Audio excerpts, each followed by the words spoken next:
I'd like to introduce our panel moderator, Natalie Hernandez.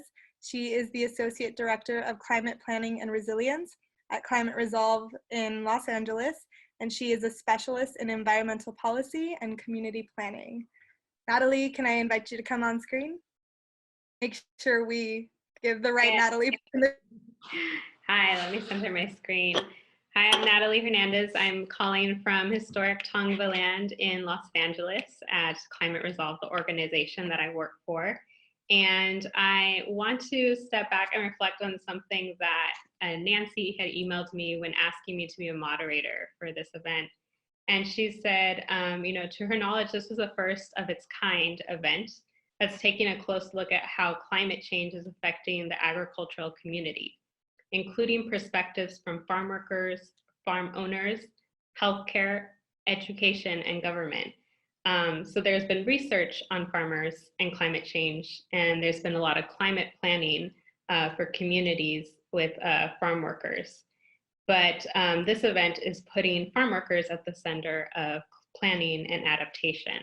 So just wanted to say that I was really inspired by what this event is trying to do, which is why I'm happy to be here. And I'm going to introduce the panelists at this time. And Natalie Olivas, are they going to be popping on as I introduce them? Yes, they can turn on their. Got it. So our one of our first panelists is Claudia Pineda Tibbs. She's a sustainability professional and conservation communicator at Latina. And our second panelist is Javier Zamora, who's a certified organic farmer and owner of JSM Organics in the Barajo Valley. And lastly, we have Dr. Flavio Cornejo. He's a family medicine specialist at Salud para la Gente clinic.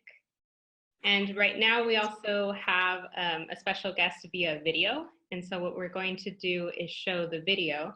This is Juan Hernandez, who's a farm worker in the Barajo Valley. And he's going to talk about what climate change has meant for him. And then what we're going to do is go back to the panelists, and they'll have an opportunity to introduce themselves and reflect on the video. Hola, mi nombre es Juan y he tenido la dicha de haber trabajado en la rama de la agricultura por más de 20 años en el Valle del Pájaro, en la ciudad de Watsonville, en la mora, en la fresa. Ahorita estoy trabajando en el cannabis.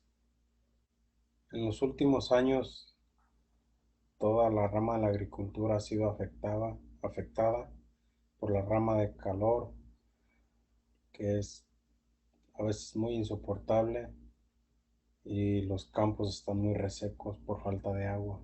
Por mi parte, yo he sido afectado más que nada por la calor, se vienen muchas cosas que el cuerpo no puede resistir. A mí me salía mucha sangre, mucha gente se desmayaba, el agua no es suficiente para calmar la calor. Yo tuve que recibir atención médica. Cuando trabajaba en la mora, adentro en los túneles bajo del plástico, todo el tiempo es 10-12 grados más caliente que lo normal. Más o menos del 2000 al 2005, o sea, hubo mucho daño por el sol, por la calor, el sobrecalentamiento. Mucha fruta no se logró, se echó a perder. Mi ingreso fue afectado en la forma de que hace mucha calor, la fruta se echa a perder, el producto, te cambian los horarios, muchas veces en pleno mediodía te sacan de trabajar para que no te haga daño. Quisiera decirle a la comunidad, a la gente, que tengan conciencia de los que trabajamos en el campo, porque por nosotros llevamos frutas, verduras a la mesa. Necesitamos tener mejores sueldos, mejores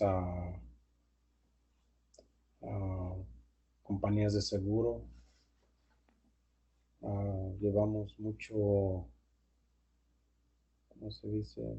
Mucha friega en el campo y somos los menos pagados.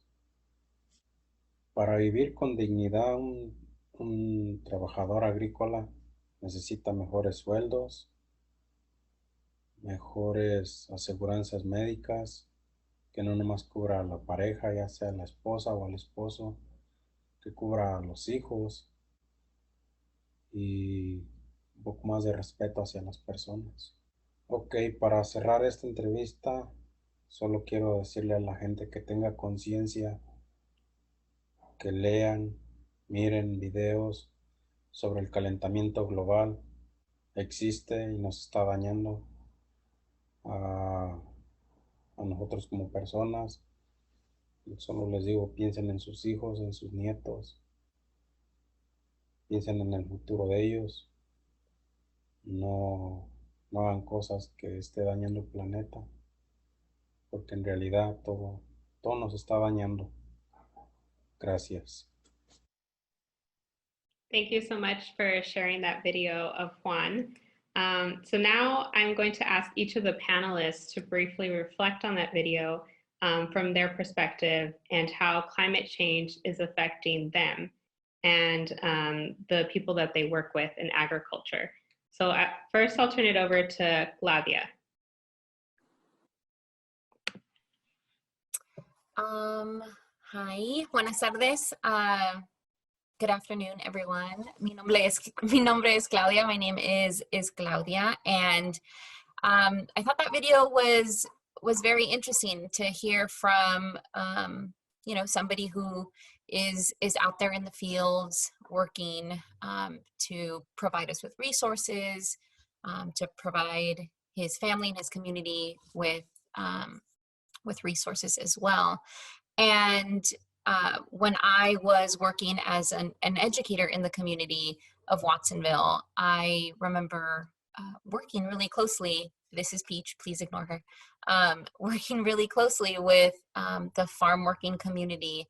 And we would talk about things that we could do in order to protect the health of our environment, in particular the health of the Monterey Bay National Marine Sanctuary. So we would talk about things such as you know, purchasing organic foods when possible, and that was within the context of making sure that there were more opportunities for the farm workers to not be exposed to harmful chemicals. And we made the connection to how in some communities, maybe that are a little bit more affluent, they might think that choosing organic foods is better for their health, and that might be a driving force for them. But ultimately, it's a benefit on multiple levels for not only people to have access to fresh fruits and vegetables that are organically grown and have less chemicals, but also for the people that are working in the community, in the agricultural community, to not be exposed to those chemicals. And the fact that those chemicals don't just stay on a farm, they do travel to people's homes as well. So so there's definitely an equity issue there. So I really appreciated the perspective there, and I feel as though the more we can have these types of conversations having to do with, you know, choices that we have within our control as consumers, then we have an opportunity to think bigger, think more broadly about how our actions are intertwined in the larger sense of our society. Thank you so much for that, Claudia. Now I'll turn it over to Javier Zamora. Yes, we can. Oh, there you go. Good. Well, muchísimas gracias por invitarme a participar como un panelista. Thank you so much for inviting me to participate as a panelist. Look, it's beautiful. This is what we do, and we always have been essential, but lately it seems like people are finally paying attention to where their food's coming from, and that probably it's a very pivoted moment for organizations like yourselves to really bring us out there and tell the world who we are and what we do. I was listening to Juan's answers, and it just gets to your heart, because before I own a farm, I'd always been a farm worker. And it's really hard to really feel that what you're doing, it's not worth much for a lot of people. It doesn't provide the financials that you need in order to enjoy certain things that other people in that community are privileged to obtain. And that also probably just goes back to buying the food that it's grown in the area. I am really blessed as an individual that has been able to actually own a piece of land now and hire and have a lots of families benefiting from it. I'm a certified organic grower. That I can't see myself anymore, but I hope I'm still there. Just can't see. Am I still there? We hear your voice, Javier, but we don't see your face anymore. Let's see. It says that the host has. Oh, there. There it goes.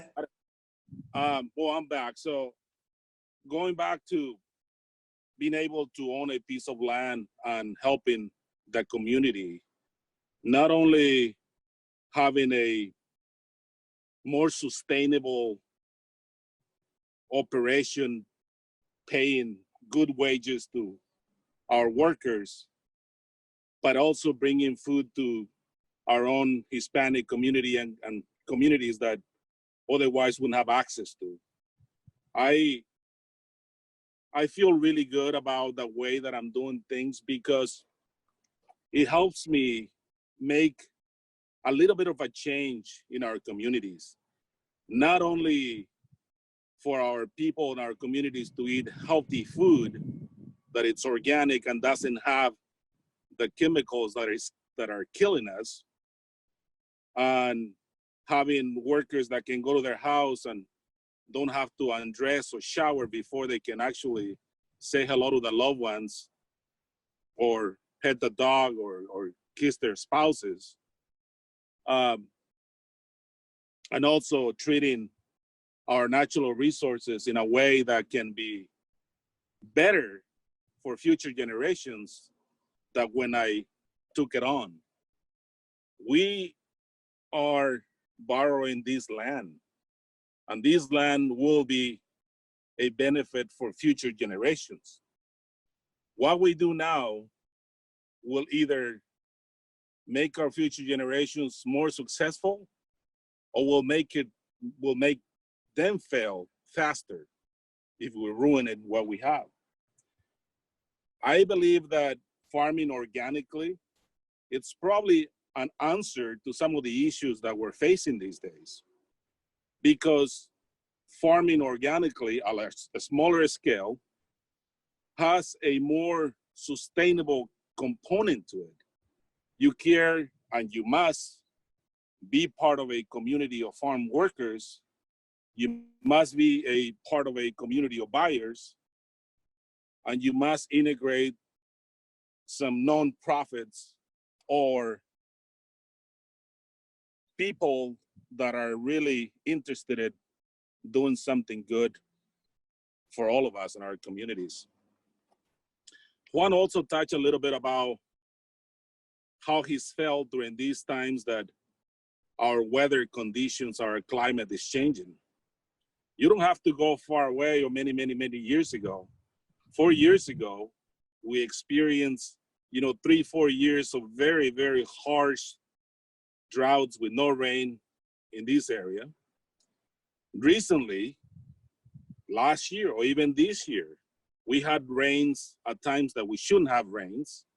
We had heat already in April and May, where we had to go home twice in 1 week because it got to 85 and 90 degrees in our beautiful Royal Oaks, Watsonville. Those temperatures are incredibly bad, not only for us humans, but they're very bad for the crops that are grown in this area. This area is so beautiful because we grow strawberries, raspberries, flowers, and we have this coastal climate that it's incredible. When climate is changing, it's not only ruining the health of the people that live here, but it's impacting the way that you grow the crops. So we have to do things that can help us mitigate and stop some of those issues. Even if it's on a smaller scale like myself, perhaps using a lot of drip irrigation and not really sprinklers, or growing things that are easy to grow during the time that the weather conditions allow you to, or partnering with the university or partnering with the RCD or the NRCS that can give you different techniques and tips on how to mitigate some of these issues. It's a community gathering that makes the change and helps us figure out how to deal with these kind of issues. So I'm really happy to be part of this, and I encourage you to continue having these conversations. We can talk for 2-3 hours about wages, about us not having the insurance that we need as farmers, as workers, not having the sustainable wages for us to buy the food that we're helping a company grow and sell to a more upscale community.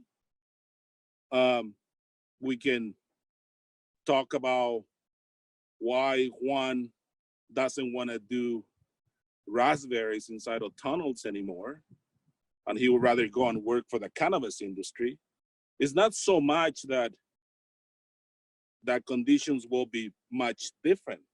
It just economically makes more sense for him because maybe he's getting paid more than what he was. So we can go on and on and on about different things, but what I would like you to kind of think about is that the small changes that you do and the little bit of impact that you're having in your community, you as an individual, whether it's utilizing less water, whether educating yourself on when to eat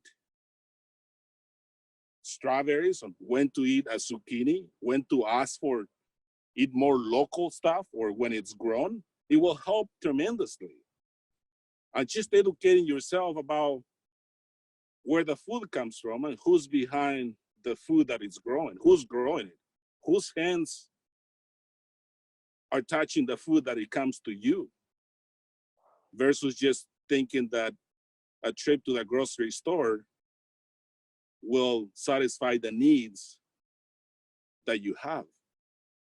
Well, money, it's a solution, but truly the solution is to really educate yourself and understanding what is it coming from and who's behind your food, and how can we as a community make it more sustainable, not making it more profitable, but truly sustainable.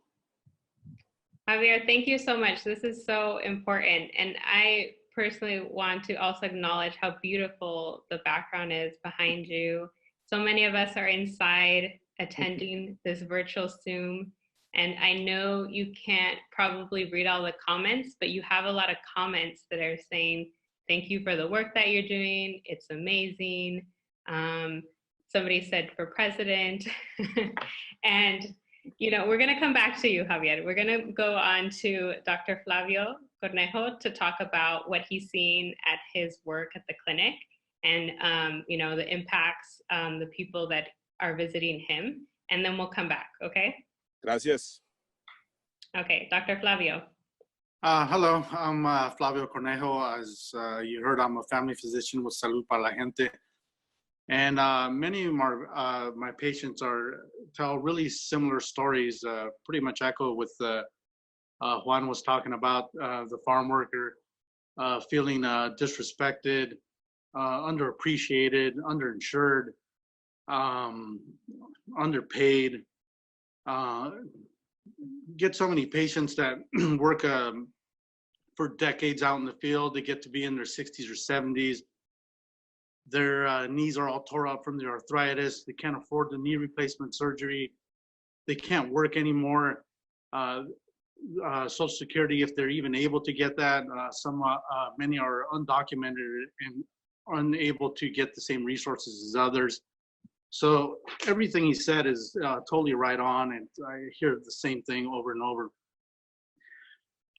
As far as heat stress and heat-related illnesses, he mentioned that he was working in the strawberry fields and the raspberry fields back in 2005. I believe that was actually before the United Farm Workers rallied and actually passed the heat stress law. I think that was back in 2005. And I do believe that by now it has been taking effect. I started working in Watsonville in 2010. And I actually had relatives that worked out in the fields in the 90s in the Central Valley and in the coast. And you would hear stories back then of workers passing out in the fields, what sounded like heat exhaustion routinely. But recently, when I talked to my patients, I asked them about whether they're provided water and shade and breaks and everything. And the employers do seem to be complying with the laws. It's still with this in environmental changes, it's predictable that it's going to get worse. So I think the laws need to get they need to get better, use better measures. The human body was selected over hundreds of thousands of years in such a way that the physiology functions best at a temperature of 37 degrees C, 98.6 degrees Fahrenheit, plus or minus a degree or so. When it goes above 4 degrees C or 9 degrees Fahrenheit, you're in the zone where you could potentially die from the consequences of the heat. When you're working out in the fields or any physical activity where requires a lot of strenuous work, you generate a lot of metabolic heat within the body, which then needs to be dissipated into the environment. And the way the body gets rid of heat is through several processes, the most important being evaporation. We'll talk a little bit more about this. And then there's radiation, convection, and conduction. When the relative humidity gets above 75%, the evaporation ability of the body pretty much becomes ineffective. And when the ambient temperature gets above core body temperature, radiation, convection, and conduction don't work at that point either.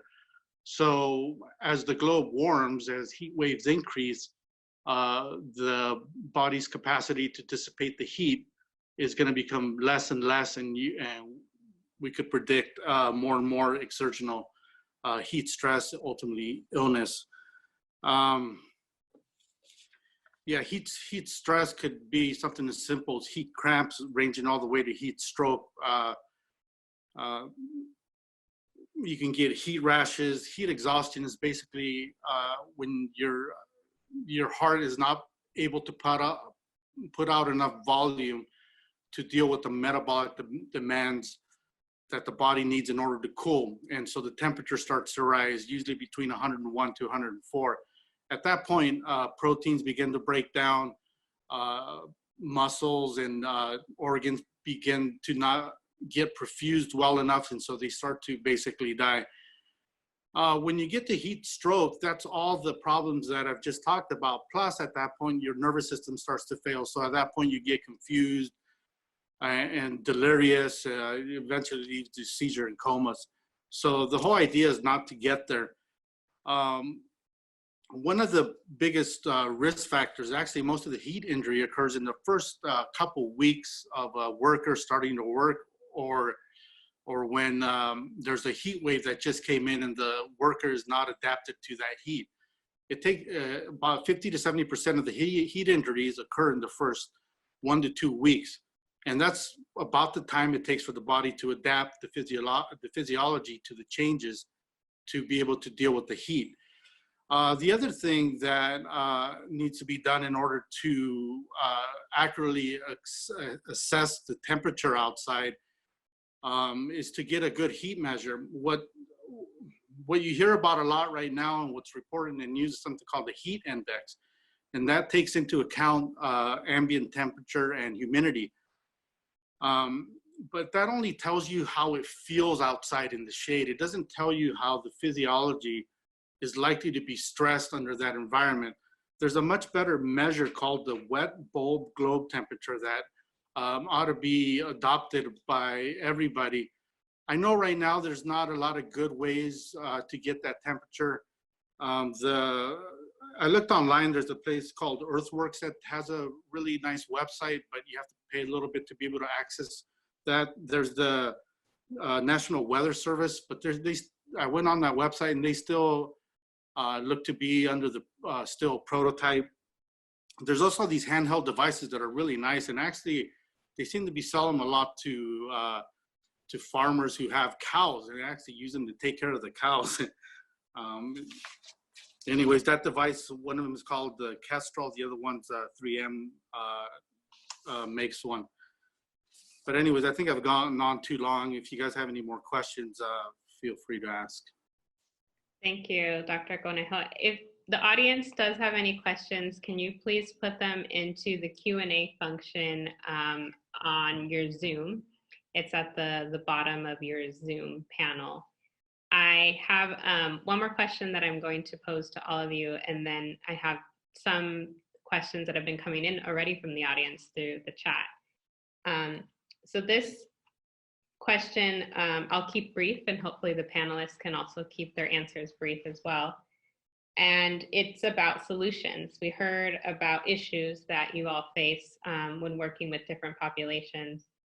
What solutions are your organizations working on, and how can the audience listening today, community individuals, policymakers, and others help your organization achieve those climate equitable solutions? So you have about more than 100 people right now as your audience. Like, what can they do to help you? And I'm going to turn it over to Claudia, and then I'll probably do a similar order to Javier, which I know already spoke to this a little bit, and then Dr. Cornejo. Yes, I was waiting for this question because what I was hoping to be able to talk about was the need to provide opportunities for young people to develop, and actually everybody, to develop their own environmental identity.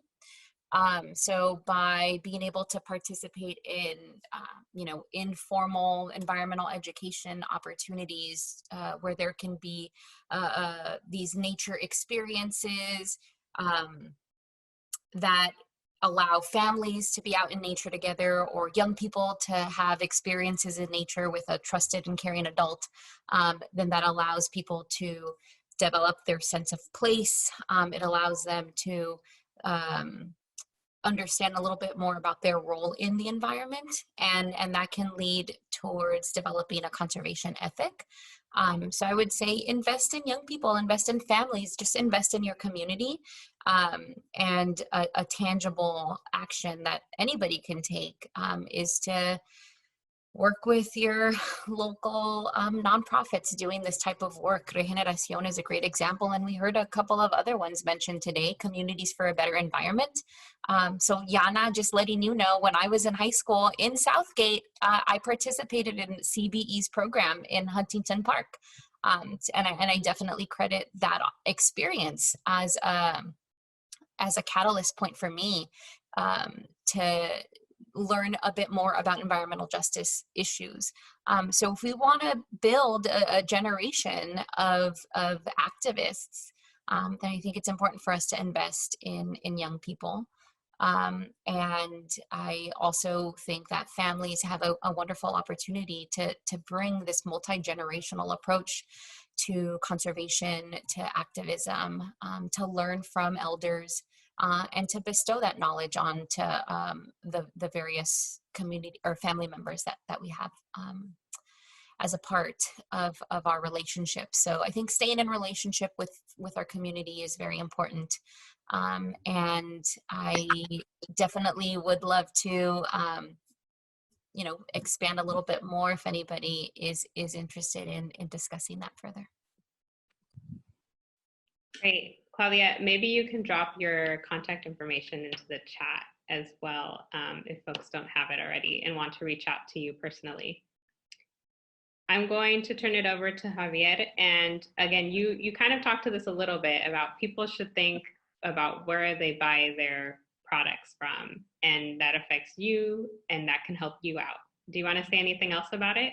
Oh, absolutely. I think that's just, if there's 100 people watching this, and they have to realize that the buying power that they have actually impacts a lot of the things that happen behind the scenes.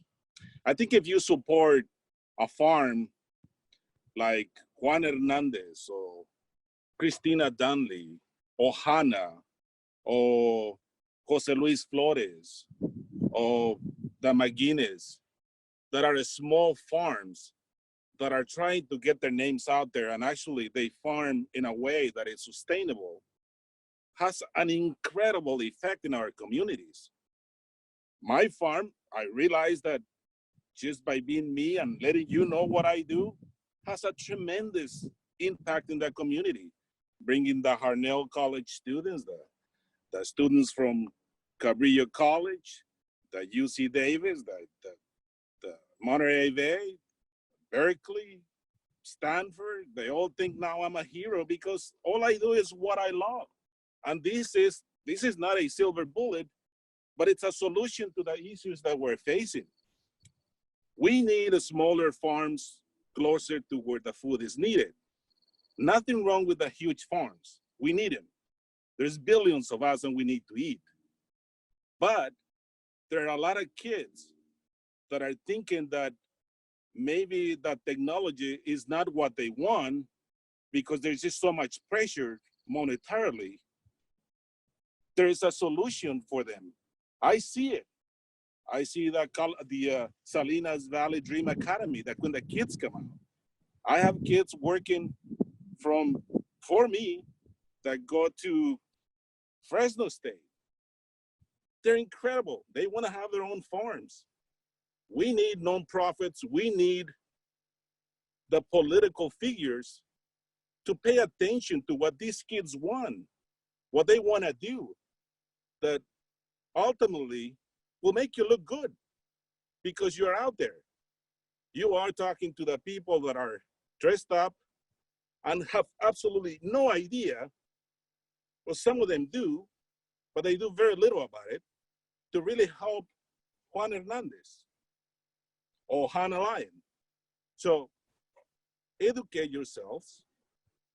Let's make a little bit of a change. Let's pay attention to who's wearing the boots. That's as much as I can say. Thank you so much, Javier. And Dr. Flavio, we want to hear from you about what participants can do to assist you in the work.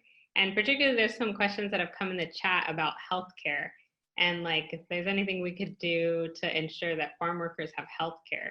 So if you want to tie that into your answer, maybe you can help us out. Oh, that's a tough one. As far as heat stress, the most important thing is prevention. So if all the employers could actually follow the Cal OSHA procedures for heat illness prevention, that would probably do the trick. The only thing I don't like about them is they still use the heat index. If everybody could be made more aware of the wet bulb globe temperature, it's a really easy thing to do. Once you're able to obtain the wet bulb globe temperature, then you can plug it into a chart, which gives you a good idea of the amount of work versus rest a farm worker needs and how much water intake they need per hour. And if you follow this, and then the chances of heat illness will be much better.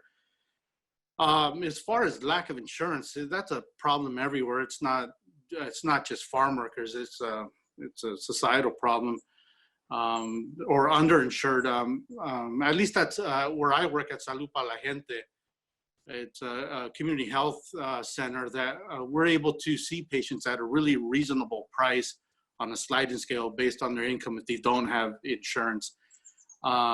We actually have it's a very efficient model. And if there was more of that, I think they would have a better time getting healthcare. As far as primary care, seeing specialists, that's a whole different story. That's a whole nother bag of worms. If we're not able to care for them, we need a specialist then.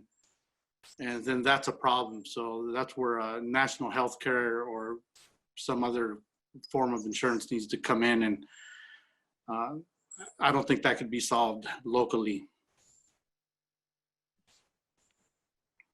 Thank you, Dr. Cornejo. It sounds like we need to, do our own job of voting and helping elect leaders. That's it. With the healthcare issue. Okay, so I have a number of questions that are coming in. I think this couple are for Javier about how we support soil communities and transition from high pesticides and chemical fertilizer to organics in a way that works for all. How about now? Great. Okay. So there's no such thing as a silver bullet that works for everyone. But we all have the potential of doing something. And if you have a piece of land and you are a conventional farmer and you want to transition your land to organic, which will take 3 years, there are nonprofits out there or certifiers, so even the USDA that can help you, a little bit about how to deal with the amount of money that you're losing because you are not selling your things organically. That's one thing. The other thing is treating the soil the right way and making it in a way that it stays organic and it's improved by adding compost, by planting cover crops of different types, grasses, legumes, and all those things. It actually improves the soil a lot. Using techniques of irrigating, rotating different crops, different families, actually maintains the soil really healthy and is very beneficial for different types of crops that you can grow. So I think that resources are out there available. We just need the willingness of people willing to do and utilize some of these techniques that will help you achieve a good, sustainable piece of land and benefiting the soil, not just mining the soil, but actually feeding the soil while it's helping you grow foods for you and your family and your communities. Javier, have you heard of a program called Regenerative Organic Ag Certification that goes beyond organic to include justice issues? Have you heard of that? Of course I have. And I know what biodynamic is. And I know what low-till or no-till is. There's many ways of benefiting the soil. Remember what I said initially, the way I do things is not the right or the only way, but it's a way that it helps you mitigate and deal with some of the issues that we're facing. And it is definitely benefiting the community, benefiting the soil, and benefiting our entire environment. It just depends on how much do you want to do, meaning how little, how big, how super big, and what your mentality is. I believe that at the size that I am, it's perfect. I don't want to be, somebody said, the presidente. Why would I want to do that? when I can have a greater impact in my community versus trying to be somebody that is not going to make me happy. But if somebody from Massachusetts or Wyoming or Colorado or Canada or Mexico comes to me and wants me to help them achieve some of the stuff that I do, my God, my hands are open, and I do that a lot. So that's a great impact, that having a social status with a way that perhaps doesn't make you happy. This makes me happy. Right. I love it. Thank you again. So we only have a couple more minutes, but I'm going to turn it over to Claudia and Dr. Cornejo for some last words. We had so many questions come into the chat that I don't think we'll be able to answer all of them. But Claudia, I just want to, you had talked about being inspired as a youth. I relate very well to that. And I think there are a lot of youth on this call and students. Is there any last words you want to say to them? And keep your answer to maybe a minute and a half.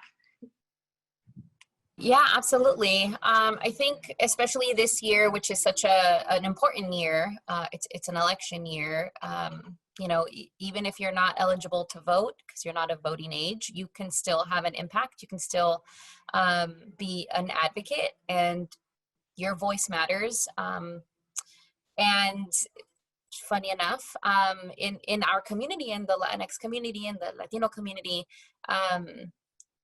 a lot of the influence that young people have in terms of voting is the impact and the ways that they advise their older family members about voting and who to vote for.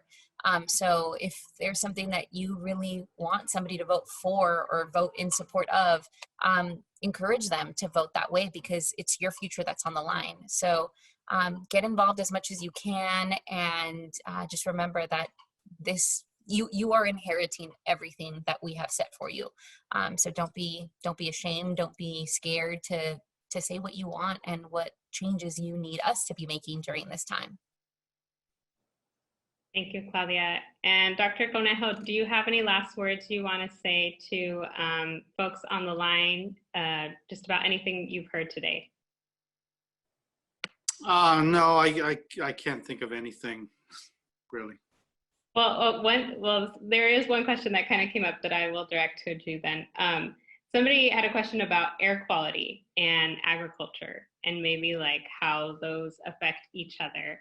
And do you want to maybe speak to that? If you have patients that are coming in maybe with asthma as well as heat stress. So asthma happens all the time. Allergies, just the dust in general, and it's a lot more difficult to pick up on whether a lot of the problems are due to the pesticides or not.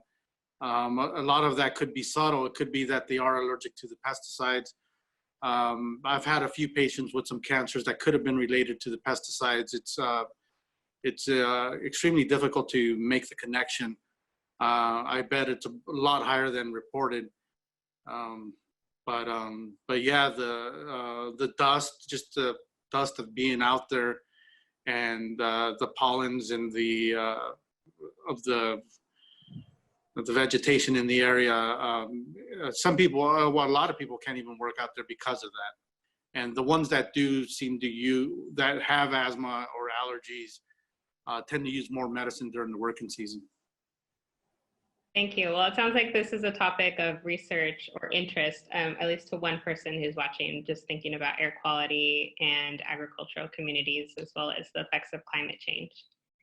I think with that, we are out of time. And so at this point, I turn it over to the other Natalie Olivas. Is she on the line? Yes, I am still here. Thank you so much to all of the panelists, Claudia, Javier, Dr. Cornejo, and Natalie for moderating that wonderful panel. It's so great to hear such a holistic framing of these issues, and thank you all for providing tangible ways for all of us to get involved. I know that I grew up in Los Angeles and in the Central Valley, and I saw these issues all my life. My little sister has had respiratory issues since she was a baby, and when I used to work outside in the summers, we would just have weeks of over 100-degree weather. And it's so interesting now to piece all of these things together and see how it's affecting everyone all over, California in very unique ways. So thank you so much to the panel.